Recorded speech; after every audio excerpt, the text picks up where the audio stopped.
Hello lovelies, welcome back to my channel. On today's video, I'll be showing you how to make this beautiful two-piece outfit. Come along guys, let's begin.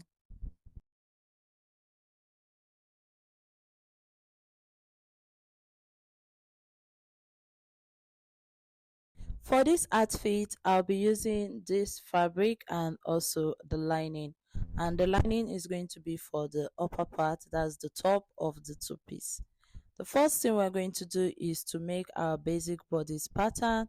If you've been following me, you'll be able to make basic bodice pattern because I make a lot of outfits. It's going to be very easy for you to go back to my previous video if I'm too fast on this particular one. Now you are going to draft your basic bodice pattern. You'll be marking your bust line, your waist, and the length of your top. That's what you need for this basic bodice pattern. Now the bust line I'm using is also the armhole line I'm using. So you divide your bust by 6 plus 1.5. When you're done marking the lines, come to the shoulder part and mark 3 inches for the wideness and 3 inches for the depth of your neck. The first 3 inches is for the front, while the second 2 inches, sorry, is for the back. Now you come down from your 5 inches. After marking the 3 inches, you mark 5 inches. That 5 inches, come down by 1 and connect it with your ruler. Is going to be your shoulder slope. When you're done with that, you come down from that shoulder slope all the way down to your armhole line. That is the line I'm about to mark. So you mark yours. After marking that, you are going to divide your armhole line by 2. Whatever you have, you mark it and come in by half an inch. The reason why we're doing this is to get the front armhole curve. While the back, you don't need to divide. You are just going to connect it. After marking it by half an inch, I'm going to now divide my bust measurement. The bust measurement I'm using is 34 inches. So I'm going to divide 34 by 4. After dividing it by 4, I'll mark whatever I have, then add 1.5 inches. The reason is for sewing allowance and ease. But I went ahead and I added 2.5 inches or 3 inches because I want the top to be big, and also I'm using lining for this outfit. Now when you are done, connect the lines together.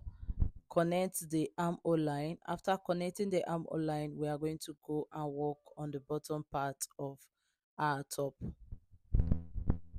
I'm done marking the armhole and it's time to work on the bottom part, that's connecting the waist to the bust.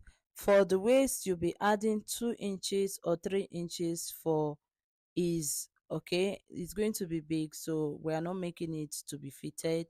I'm making it to be big, and my trust me, if you had to add more, go ahead and add more, because when I added 3 inches for mine, I noticed that it wasn't even enough for the outfit. When I finish making it, I think it's because I use lining.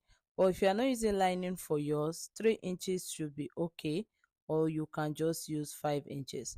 So I went ahead and I cut the outfit, but I realized that I haven't cut the back, so I cut the front but with the same neckline as the back.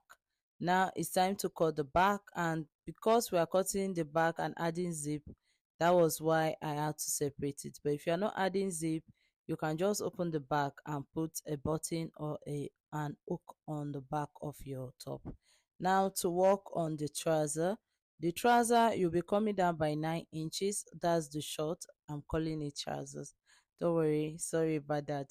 Now you come down by 9 inches. Then you mark your crush, your trouser crush depth. Then after you mark the crush area, you are going to come down by 5 inches, and that is going to be for your lap. So go ahead and do the same thing. You come down from your waist by 9 inches with your hip depth, then you mark your crotch line and also the lap line. Now when you're done, you divide your hip by 4 inches After dividing your hip by 4 inches, whatever you have on the hip area is what you'll be marking on the crotch, on the hip, and also on the waist. Now, what I did was, after getting the lines that I needed, I added extra 2 inch to it. That's because I wanted the front to be a bit big, and also I wanted sewing allowance to be added on all area of the front, so that was quite easy to do. So you're going to mark the lines that you've got, and if you're adding extra inches, you go ahead and you add the extra sewing allowance. But if you want it to be very big, I advise that you add, instead of adding 2 inches, you can make yours 3 inches for it to be very big, or you can add that when you are doing the back. Now I'm going to connect the line, so I want to mark on the waistline, and I'll take my ruler and connect it all the way to the crotch area with the straight ruler. Okay, so I'm going to go ahead and do that. So what I'm doing is I'm coming down by 2 inches. That's because I want to mark for the belt that I'll be using for the trouser. So if you are adding extra, let it not be too big. You are adding 2 inches, or you can go ahead and cut it and also add a band to it. But I'm doing this is because I don't want the shorts to be too high. I just want it to be on the hip, on the waist area. Sorry, not the hip. I just want it to stop on the waist, and add the extra 2 inch. It's going to be on the high waist. Now, to get the crotch area, the front crotch, I'm going to be using 3 inches. You can divide whatever you have on the crotch line by 2 and mark it. But I usually use 3 to 2.5 inches. It depends on how wide the short or the palazzo pant I'm making is. Then when you are done, you go to your lap area, and whatever you get as your lap circumference, divide it by 2, then mark. Can you see what I did? So I went ahead and divided it by 2. Mine was 27. I divided it by 2. Whatever I had, what was I mark on that place, on that lap line. Now, after you're done with that, you are going to go to the crotch area and connect that 3 inches all the way to the hip. You are going to connect the 3 inches all the way to the hip. I'm sorry you are not able to see what I'm talking about, but I'm going to drag it out so that you'll be able to see exactly what I mean. This is what I was talking about, and you connect the 3 inches or 1.5 or 2 inches to it, and that is going to give you for the front. Now, to get the back, you're going to place the front short on top of the back fabric, and you are going to trace it out. So whatever you are tracing, you are going to mark, and after marking, you are going to add 2 inches to every part of your back. You see what I'm doing? I'm adding extra 2 inches to make it to be very big. If you don't want to add extra 2 inches, you can use 3 inches, you can use 4 inches if you want it to be way bigger than this. Okay, now I'm done with that part. It's time to connect the crotch for the back. I'm going to use my curve ruler and connect it. That's what I'm doing right now. Use your curve ruler and connect it. Whatever you have, you've gotten your back measurement. Now for the back, what you have to do is, you don't have to add sewing allowance. You are going to cut the sides the same way. The only part you're adding to is the crotch area. That's the only part you are adding. So when you want to stitch it, it's going to be very easy. Now it's time to stitch. The first thing you are going to do is to stitch the crotch area of the front, and also stitch the crotch area of the back. Can you see what I'm doing? So that is what you are going to do for yours. Now, after you are done, you are going to take the measurement of the waist and cut out the band. That was exactly what I did. I took the measurement of all the pieces of the front and the back and cut out the waistband. If you are adding pockets to yours, it's going to be very easy to just do that. Just go ahead. I'm going to post videos on how to attach pockets, and so that you'll be able to see that particular method on how to attach pockets to your trousers or your shorts. Now, what you are going to do is join the band to each piece and stitch and then join the crotch area. I'm going to keep the short aside and it's time to work on the front. For the front of the top, you are going to come down by 3 or 4 inches, depends on you. You can use 5 inches. All you are going to do is just to open it up and take your lining piece and turn it with your fabric. Can you see what I'm doing? After opening it up, I'm going to place my lining piece and mark half an inch and turn it up with my fabric. So I'm turning the neckline. So that's exactly what you are going to do for yours. Mark the exact line that you have, take your ruler and connect the lines. Just do exactly what I'm doing for mine, do the same for yours. Then after you've finished marking it, you turn the neckline and you can also top stitch on the neckline.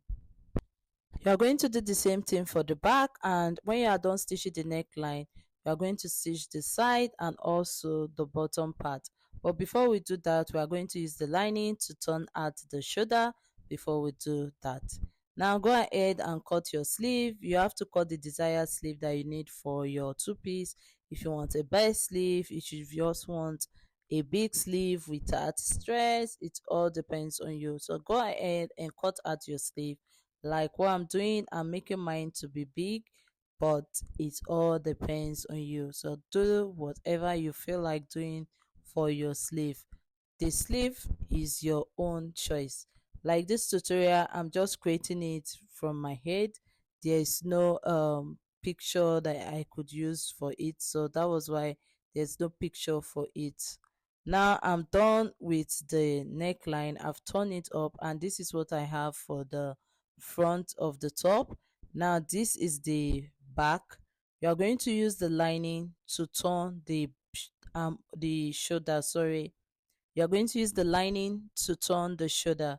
Can you see it? You put the back and to use the lining, place the front in between the back lining and the back main fabric and stitch. Then you've turned your shoulder and it's very very neat. When you turn out your outfit, you are going to see how neat it is.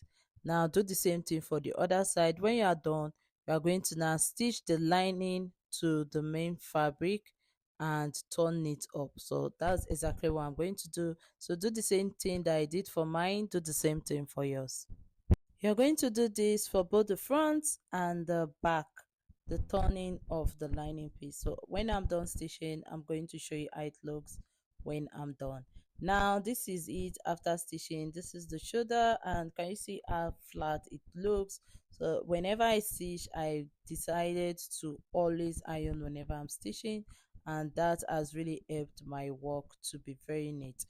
It's important to always stitch and iron. It makes your work neater. Now it's time to attach the sleeve. So you attach the sleeve and also join it. To join the hem of the sleeve, you are going to fold it with your hemming gum and top stitch on it, or you can just leave it that way. Now for the bottom part, this is it, and I'm going to attach the zipper to it. This is just a quick tutorial on how to make a simple top and a short. It's not difficult, it's very easy to make. After attaching the zipper, I'm going to go ahead and join the side, and I'm done with this beautiful top. When I'm done with the top, we are going to now work on the short. This is the short knicker that I'm making, the short pant.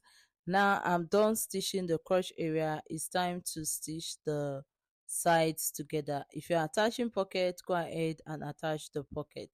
Now I want to stitch the side so that I can be able to turn the band, and I'll attach my elastic.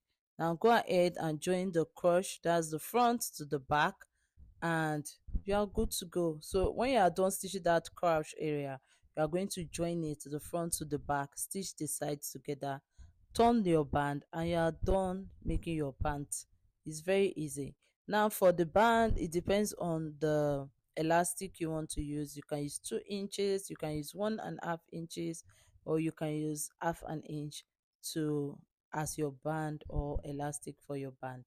Now I wanted to show you this. So I saw this earlier and I realized that you can also use it for your outfit. All you have to do is you are just going to s- use your sewing machine and stitch it. After stitching it, you are going to just fold it in and you are good to go. But well, it all depends on you. So I'm making this in this video. I'm not going to put the name. I want you to comment the guess the name. Whoever gets it, or if you don't get it right, after the first five comments, I'm going to put the name of what I'm using for the top as my zipper instead of using the zipper.